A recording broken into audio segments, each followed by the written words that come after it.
መለከል ሞት ይመጣል። ሞት ሲመጣበት ያ አየቱሃ ነፍሱ ኸቢሳ አንቺ አጸያፊ መጥፎ የሆንሽ ነፍስ ውጪ ይላታል። ወጣች ወደ አካሉ በአጠቃላይ ትበታተናለች። ልክ እንዴት ነው የሆነ አጠርሽቦ አደገኛ አጠርሽቦ የሚባል አለ እንደምሳሌ እየሮክ ምን ይያል ልብስን እንዴት ነው ቡጭቅ የሚያደርግብሃል አይደል?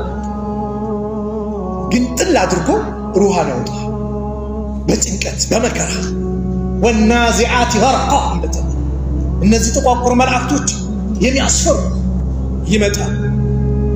የጀነት ያዘጋጁት ከፈን እንኳን ለሩህ ለአካል የሚያውን ይሻገር ጠረን የሚያስጠላ እዛ ላይ ሲያደርጉ ወደ ሰማይ ይዘው ሲሄዱ ማናት ጸያፊ ነፍስ እንዲህ የምታስጠላ ብለው ይጠሯታል።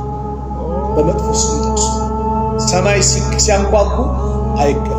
ላ ትፈተሁ ለሁም አብዋቡ ሰማ የሰማይ ደጃፎች ለነሱ አይከፋፈትላቸውም። ወላ የድኹሉነ አልጀና ሐታ የሊጀ አልጀመሉ ፊ ሰሚል ኺያጣ ጀነት የማይገቡ ግመል በመርፌ ቀዳዳ እስከምትገባ ጊዜ ድረስ። መቼ ነው ግመል በመርፌ ቀዳዳ ትችላለች? መቼም አይገቡም እያለ ግን ለእነሱም ጥያቄ ያለ መልሷቸው ይባላል። ለመጥፎ መን ረቡክ ሲባል ለአድርስ እንዲህ የጨው አላውቅም ይላል።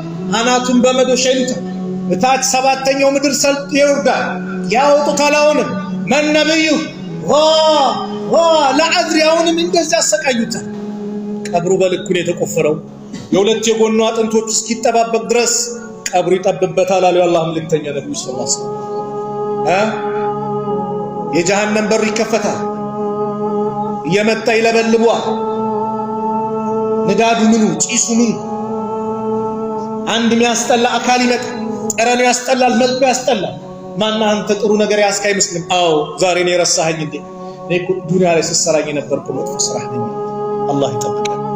ይሄ አለ። ይሄ መቼ ነው ከተባለ ቀብር ውስጥ ጥያቄ አለ፣ አይቀርም። ለማንኛውም ሀብታምም ድሃ፣ ባለስልጣንም ተገዢ፣ ሴትም ወንድ፣ ሙእሚኑም ካፊሩም ለእያንዳንዱ ሰው መን ረቡክ መን ነቢዩክ መን ዲኑክ አለ። እዚህ ጥያቄ ተዘጋጀ። ቀብሩ ስንገባ ወንድሜ ዘርህ ምን ነበረ? ስልጣንህ ምን ነበረ? ገንዘብ ካፒታልህ ስንት ፎቅ ነበረ? ስንት ልጆች ነበሩ? ላ የለም። ይሄ ታዲያ ቀብር የመጀመሪያው ጥያቄ ምንድን ነው? መን ረቡክ ነው። አላህን እንወቃ። መን ነቢዩክ ነቢይህ ማን ነው? እንወቋ።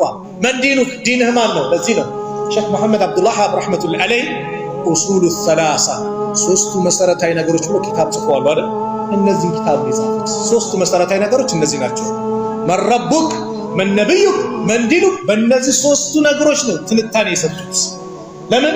እያንዳንዱ ሰው ሊያውቀው የሚገባ መሰረታዊ ጉዳይ ስለሆነ ማለት ነው። ቁል ኢነ ሶላቲ ወኑሱኪ ወመሕያየ ወመማቲ ሊላሂ ረቢል ዓለሚን። መህሊ መልቲሚዲያ፣ ጠቃሚ እውቀት ለዘላቂ ጽናት።